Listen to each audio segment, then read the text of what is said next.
I sit within CSIT. CSIT is a security institute. It's part of Queen's University Belfast. We're just down the road here, about half a mile. We occupy that building. It overlooks the Thompson Dry Dock, where Titanic was built or assembled in their latter stages 100 years ago. We're about 80 people. We address research in cybersecurity and physical security, so protecting people, securing physical infrastructures, securing data infrastructures, and securing data. It's a £30 million sterling research programme, funding drawn from EPSRC, Technology Strategy Board, FP7, Queen's University contribute quite a bit, and Invest NI.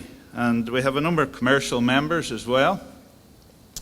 These are large industrial primes, include IBM, Cisco Systems, Thales, Roke Manor, BAE Systems, and a number of government bodies as well sit on our Industrial Advisory Board, the UK Home Office, DSTL and GCHQ, and SMEs there as well. So we extract a subscription from these industrial members in order to give them opportunity to view our research early. We do three things in terms of data. We deliver data security. We accelerate data analytics. We develop our own bespoke hardware platforms to highly parallelize data analytics or to achieve data analytics with very low power footprints for mobile applications. And on that last point, we manage data uncertainty, which is something I wanted to talk about today. As a general point, looking from the outside into the marine sector, it does seem that there's an awful lot of expensive stuff being deployed out there. Increasingly connected as well, and it does lead me to feel that security should be emerging as a prime consideration for a lot of this infrastructure. It sounds like a lot of it is obviously pretty critical to commercial and national interests. So I think collaborative proposals might show some forward thinking if they start to include some security aspects in their makeup. This is paraphrase a sort of slide, I guess, that Dan showed earlier, which is, you know, we're trying to get from data to knowledge, right? Because knowledge is basically where the value is. If we can extract knowledge, we can apply it, and we can apply it to decision making.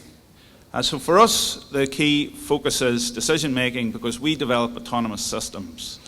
Autonomous systems largely to deliver security needs, but not just security needs. We've transferred this approach outside the security space. However, the trouble is uncertainty in the data prevents us making that leap from data to information and extracting the relations within the data that gives us the useful information. When people talk about uncertainty, a lot of terminology gets presented in terms of the data, and I think that's a symptom of the fact that it's still an emerging sort of field in terms of how we're handling it. And domain experts, you know, talk to someone in the oil and gas industry or someone in astronomy or someone in the marine environment or whatever, they all use different terms or same terms to mean different things. So we're trying to formalize some of this within the research program. We're trying to formalize some of the terminology so that we're all on the same sheet. You know, our data that we deal with is often unstructured, as I can tell. A lot of the data is that the assembled audience have to deal with. A lot of it's image data, a lot of it's acoustic data, a lot of it's disorganized textual data, and we have to try and establish some structure to it The very analytics introduces some uncertainty because our analytics tend to be imperfect. If we're generating so-called metadata from the data, that can also include uncertainty. So the best understood sort of source of uncertainty is data noise. Sensor experts are familiar with handling accuracies and precisions and so on of sensor technology. But even though we have a huge wealth of data, uncertainty still arises in instances where we're actually missing data. We're always consistently and increasingly complaining about the amount of data we have to deal with and mine. But actually, I don't hear many people saying, I have enough data, I don't want any more data. There's still a huge appetite for data and the right data. So a lot of what we do is we look to see how can we handle missing data instances where there are missing data within the overall picture. And of course, we're collecting data from lots of different sources, heterogeneous sources, sources that were initially intended to collect data for another purpose quite often. And as a consequence, we get conflicting data. We have to reason and resolve conflicts in data. All of this is becoming something of a research field. How do we handle uncertain data? Well, the instinct of an engineer, such as myself, is to repeat observations. I would be tempted to repeat observations and to do so at higher frequencies and with different sensors and so on, to try and resolve that uncertainty that's presented, or to re-engineer my sensing to remove uncertainty. But those are expensive options and not always possible. And the sensors are often, certainly in this environment, deployed out there in situations very difficult to get to and upgrade and so on. So our third way is to try and model and manage this uncertainty.